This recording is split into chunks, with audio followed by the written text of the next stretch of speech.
Welcome to another episode of Mostly Ridiculous D&D. Happy holidays. We're at the end of the year. So I hope you are having a good holiday and getting ready for that New Year celebration. And hopefully 2026 is a better new year for us than 2025. Let me know what you're doing for this holiday season and how you spent it. Yep. We are on episode 4 of the animated series of Mighty Nein. So we are going to jump right into it because I am excited about this one. This one was a very action packed. A lot of things coming out in this episode, and it was the group getting together and actually getting together and starting off with their journey. So yeah, let's get into it. Synopsis: a group of misfits are in jail for unaliving people at the circus.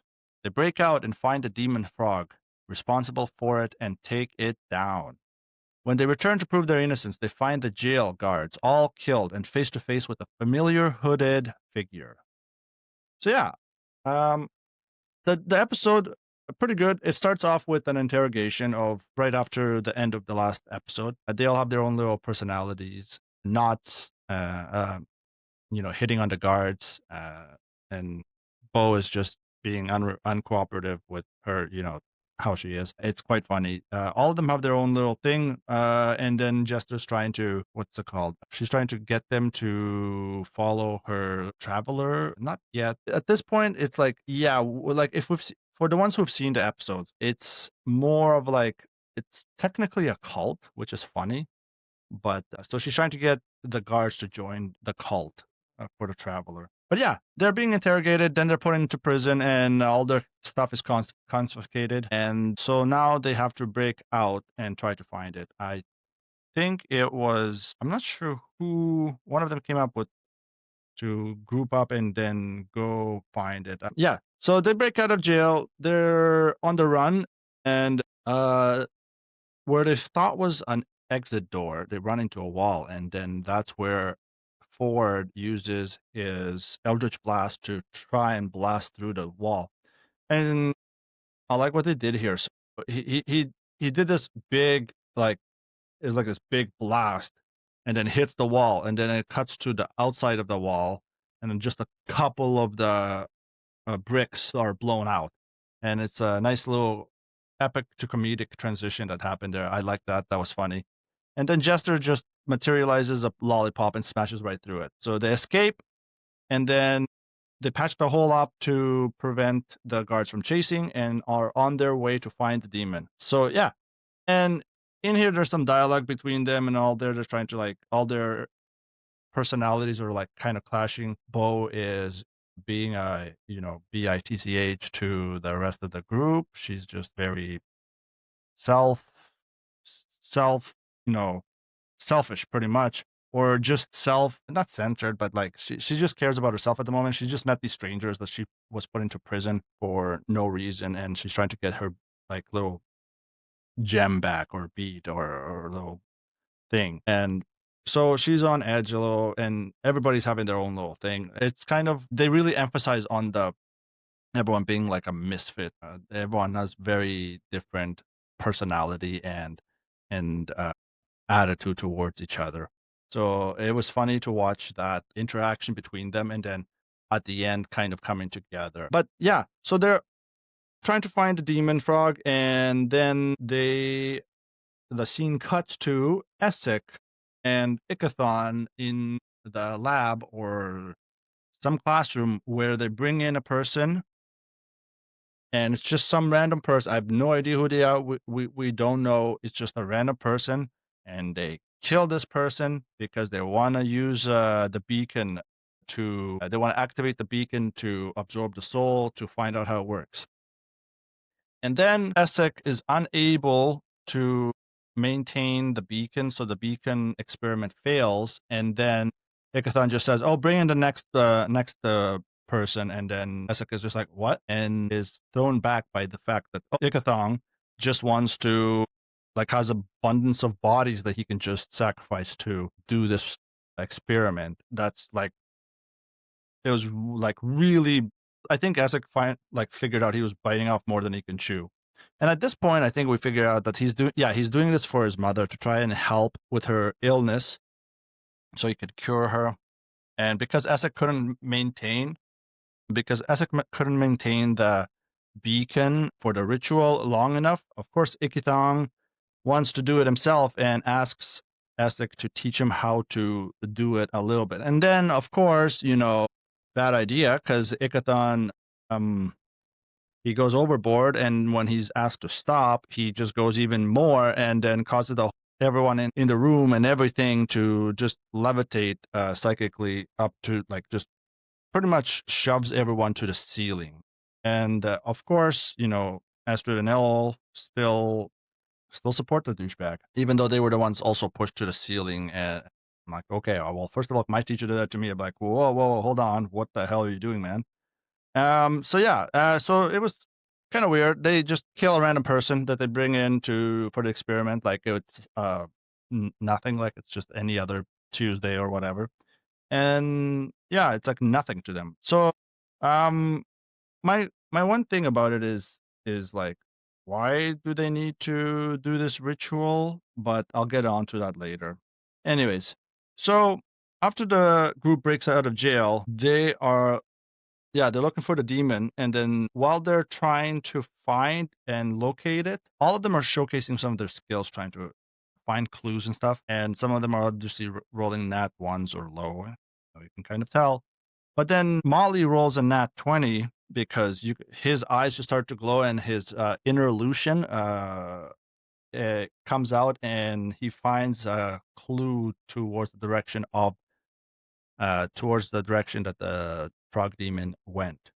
I thought it was cool. He didn't even know how he did that, and I thought that the mystery or the tie-in between the characters was pretty well done. And the fact that he unconsciously is using the nine eyes. I forget what they're called now, but I'll try to find it later.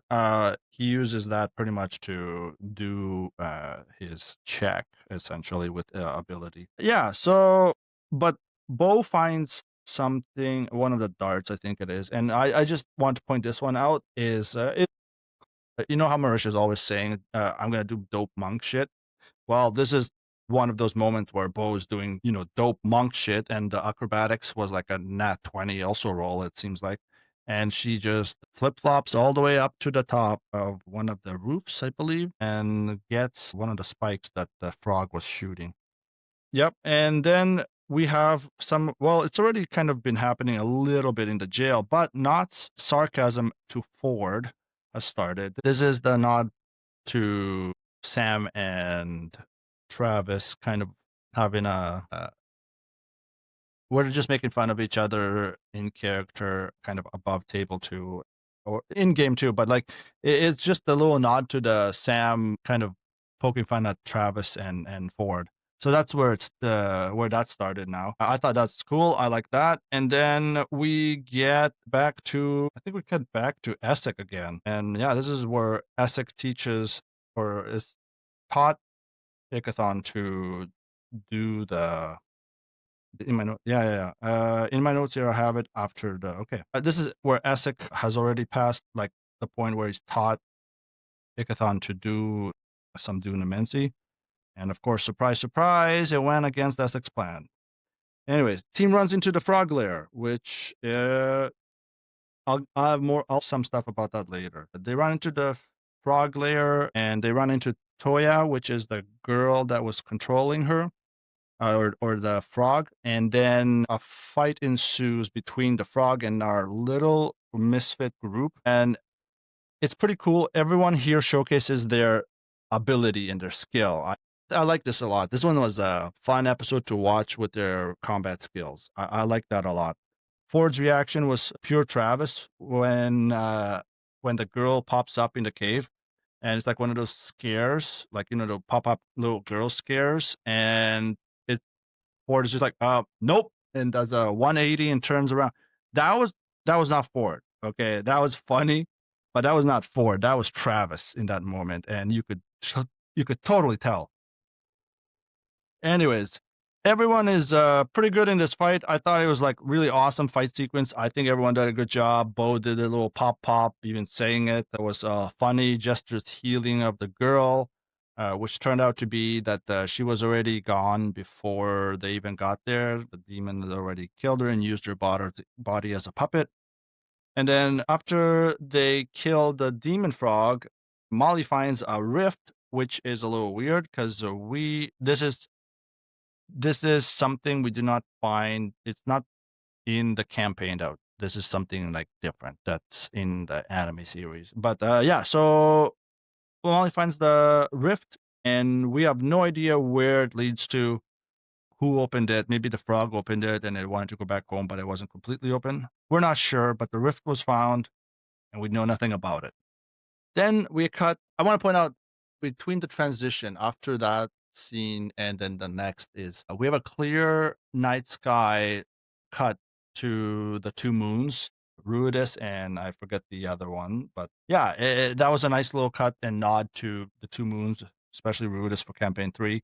I thought that was cool. After, which is funny, when they're heading back to the jail, they're bringing the frog head with them, and Bo's just carrying it by pulling it on the ground by its tongue. And that was a just quick little nice funny moment, or just a little thing that I wanted to point out. I thought it was funny. She's just casually pulling it by its tongue. Then they come back to the town where they're on their way to deliver the frog head, and there the guards stop them, and then Jester, they tell them what happened and everything, and then this is where Jester names the group, which I think is a little funny. Also a little early to name the group here, but oh well, they had to do it somehow. Like because when when they named the group, they were in the because she names the group, but I think they were kind of like I think it was Caleb in the campaign that named the group, and but here, um, I don't think in the anime they're going to go to the town to rescue some gnoll or to kill some gnolls to rescue some people. I don't know if they're going to do that or not. I don't think so. That might be something they're just going to leave out. That might be an unnecessary part of the story that doesn't really have any merit to the overall story arc. So they might leave that out. Maybe that's why they decided to name the group here. I'm not sure why they have Jester do it instead of Caleb, because Mighty Nein also, like, it's kind of Zemnium there. Like, so Nine, so it makes sense that Caleb should have done it. But oh well, it is what it is. That's my one small gripe with it, but oh well, yeah, I'll get over it. They return the frog just to run into the, what's it called? The Vulture crest? What's it called? Volstruck? Yeah, the Volstruck, the hooded figure that Bo was kind of interacted with in episode 1, and then was followed in episode 3. Yes, in episode 3 into the carnival. And then also find out that Caleb also knows this person. And so that's interesting. Yeah. So, and that's where the episode ends. The episode ends with the run-in with the Volstruck. Yeah, Volstrucker. Apparent, and it's there was like a little cool moment where Caleb and Bo both say they found me, and then they both look at each other, and it's like after a realization, I'm like, what's going on here? And then episode ends. So that's the episode. Ford's powers is one of the things I want to point out. They just keep getting cool. He had this weird transformation with his arms. I don't know what that was. I'm not sure what spell that was. If you can let me know, like if you know what it is, let me know, because I don't know what spell that was, but it looked cool. I don't know what it was, but it looked cool when he was fighting the frog. And then also the disguise self disguising into one of the guards to help break out of the jail cell. And I thought that was really cool of mask of many faces that he used. Very clever and funny way of, the whole interaction. It was just funny. And then I want to know one of the things. Yeah, I just want to know where that rift goes. The rift is pretty cool. That's nothing like that's the first time we're like anyone who's even watched the campaign. Like, what is this rift? Like, we don't know anything about it. So I'm curious about that if that comes back to like because they wouldn't add a random rift there for no reason. I don't know. Maybe it's a misdirect. I'm not sure, but I'm not sure what they're doing with. But yes, we did get a Caleb's Housefire flashback when he's fighting the demon frog. So that was a nice little thing. And for anyone who hasn't seen it, might be confused. And obviously, it's going to tie into the backstory in the next episode. And then let me see what else I have here in my notes.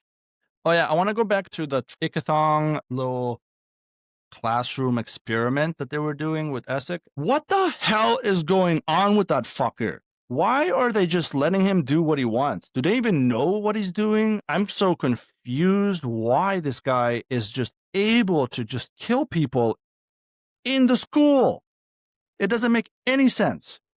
I just don't understand why he can just afford to sacrifice people for an experiment. Like, how is he gonna explain where that person went? I don't understand. Where's the legal proceedings and justice system? How are they keeping an eye and track of everything? Like, what is going on with this Dwindalian? Yeah, is it Dwindalian Empire? Yeah, I think so. What is going on? Why is the king so? I guess I want to call him dumb because if Ikithon is doing this under his watch, that's a dumb king in my opinion. Like if people can do stuff like this under his watch, under his rule, like, and also there's no one overseeing what he's doing. Also, we've yet to see or meet Ludinus. That's something I'm still keep an eye out because Ludinus was the one that was dealing with the whole beacon and experiment with it. Okay, there's like Ikithon had nothing to as far as I remember, he had nothing to do with the beacon. It was Essek and Ludinus. So I'm still wondering where he's gonna tie into all this with what they're doing and why is Ikithon the one experimenting with the beacon and the Luxon? What does he want out of this? He did get a glimpse of like not glimpse. He had a realization with the like psychic abilities with the Luxon beacon of this is not just like a reincarnation tool. This is a tool that can be used for power and all this. Yes, of course. That standard typical, bad guy shit.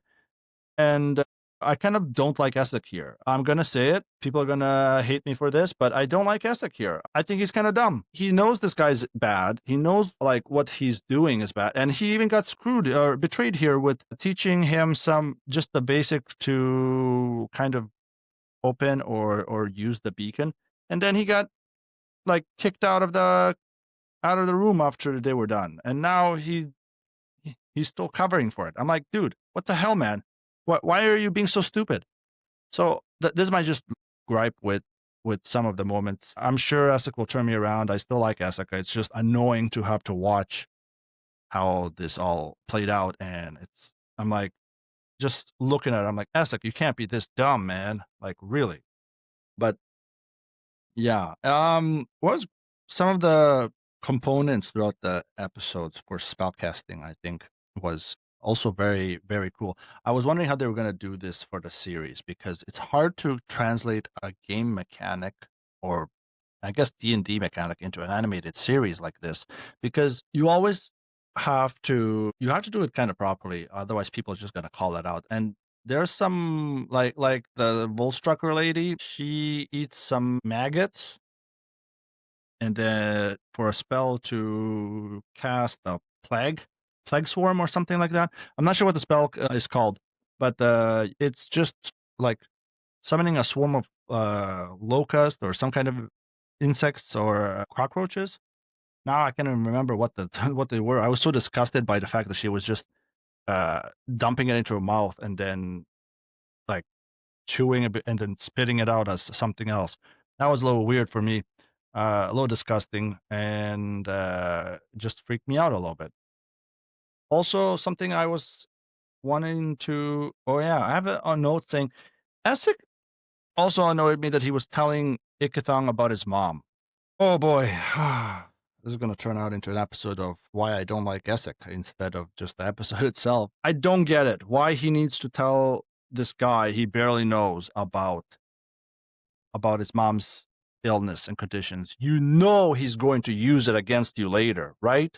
You know he's going to do that. It's so crazy to me that for a smart guy like Essek, he is dumb to let something like that slip. Well, he didn't even let it slip. He just blatantly said it out loud to a guy he barely knows. So it's kind of messed up for me. I don't like that. I thought that was kind of like Essek. That's kind of a dumb moment as well. Like telling Ikithon about your mom's sickness and why you're doing this, and teaching him how to use the beacon or temporarily to even use that for the ritual. Also fucking dumb. Obviously, Ikithon kind of manipulated him there. I think also contributed to that factor. Overall, so far, it's just L's all across the board for Essek this episode. I think even since episode 1, really. It was just kind of L's for him because he's working for the bad guys this time. So it's hard to like him here. I don't care how many of you think he's attractive or sexy and all that. Like, no, look at this person. He thinks he's doing something right, but he's going about it wrong. And he's just collecting L's here. And that's what I have issue with, is just Essek being very, very, oh my God. I hope he gets better soon and he's make it better into the, likable character that we all like. Or we're all having, what's it called? Nostalgia, rosy glasses for this character, and he was a jerk and bad person the whole time. Maybe a little helpful later, but still. Hopefully I'm wrong, and it's not just I want to see a good character out of a bad character, but we'll see. Right now, Essek bad. But I think that's it. I don't know. This episode was kind of quick. Overall, fun episode to watch. All their interactions, their interrogations, their one-liners back and forth. Ford trying to talk to Bo, and Bo just not giving a fuck. And everyone's dynamic just going from, all over the place and then kind of toning down to kind of help each other. So I liked it. I liked the fight with the demon frog. I thought that was cool. The demon frog fight, though, wasn't fought in a cave initially in the campaign that they played. So the frog cave thing was new. I think they fought him in the forest or a little mini village outskirts, some kind of clearing around the forest, I think it was. But this one was in a cave. I like it. That's fine. I hope they don't make everything like a cave fight. They did a lot of that for Vox Machina early on. I think the first boss they fought was in the cave with the blue dragon. Anyways, yeah, the fight was great. The demon was awesome. Nott, oh my God, Nott's alcohol addiction is getting worse. I forgot to mention that. That's crazy. The alcohol addiction is crazy here. I don't know if they're going overboard with it or if it's kind of just right. I'm not sure. I hope they quickly deal with that because I don't want to see an addicted. I don't know if Nott was this addicted in the game as as the show. I think they're dialing it up to 11 a little bit with her addiction here, because I think she even bit who was it? She bit Ford, I think, for because she was just she was just too out of it and uncooperative with her need for alcohol. One funny thing is the guards, when they were confiscating the stuff they had, they confiscated Nott's flask for alcohol.